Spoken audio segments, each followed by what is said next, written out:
Another variation of a hip cart is from the standing position.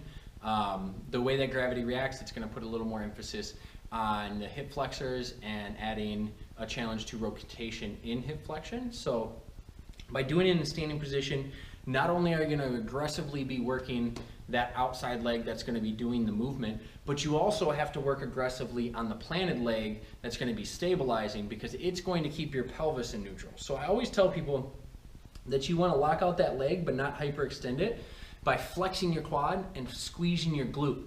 What that's going to do is keep that hip pointed straight forward. So as we go through our movement, we don't want to rotate our hips. We don't want our belly button to move off this, this forward-facing plane that we're kind of working in. I typically like to use something to grab onto. You can use a pole at home. You can use a doorway. You can use a chair if needed. Anything that will allow you to increase stability for this is a good thing, okay? So like our hip cars, we start in hip flexion, we abduct, we internally rotate, and then we move into hip extension and then reverse. So it'll look like this. Trap that air, brace, brace, brace, drive hard through the ground so that you stay tall. Think long spine, tuck chin, knee goes up. We open up, we abduct that leg. Once I get stuck here, can't move any further, I'm gonna try to rotate that foot like so, and then continue rotating and elevating as I work my leg behind me, okay? So again, up, hip flexion, abduction, okay? Internal rotation, and then hip extension and adduction. Now, the foot's definitely going to move, but ideally, we'd like that foot to just be along for the ride. So try to keep the foot in line with the shin and the knee. So as the adduct, foot stays in line. As you rotate, foot stays in line, so that you are not moving through the foot rather than the hip.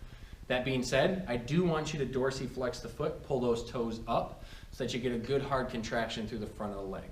Now, working on the opposite side, working in the opposite direction, it'll look like this. We curl the leg up, get a nice hard hamstring contraction.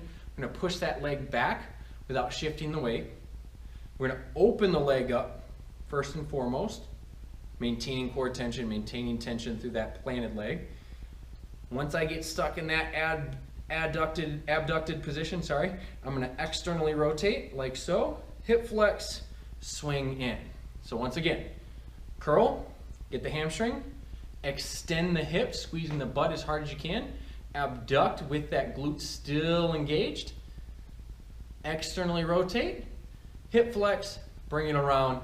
And once you get comfortable with this movement, you're gonna be much more fluid with it, but initially you wanna kind of break it down into the various pieces and components that will allow you to have a better sensation for what you're doing, and be able to kind of think through what you're doing, and also maintain positioning, core, glutes, planted leg, all that good stuff. Right? You typically want 5 to 10 reps on cars. Do them daily, do them anytime you can. It's going to keep those joints healthy, it's going to help improve your range of motion, and overall, it's going to make you a better human from a physical movement capacity.